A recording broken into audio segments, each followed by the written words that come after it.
Ya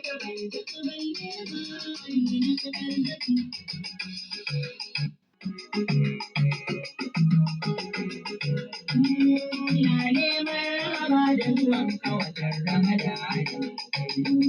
Ya Allah ya yi da dukan jiki na hawaye.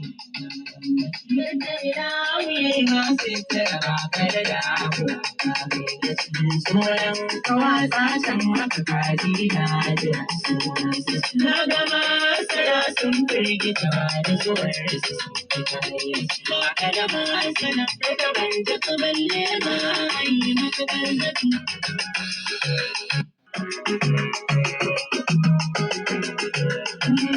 Lale marhaba da zuwanka watan Ramadana mai kai. Ya Allah ya yi da dukan jiki na hawaye. Yadda ilahu ya yi masu tara ba ka da damuwa. Ka bai da cikin tsoron kawasa can haka kaji na jira su. Na gama sana sun firgita ba da zuwar su sun fita hayyaci. Ba ka da masana da ban jaka balle ba a yi maka gargaɗi.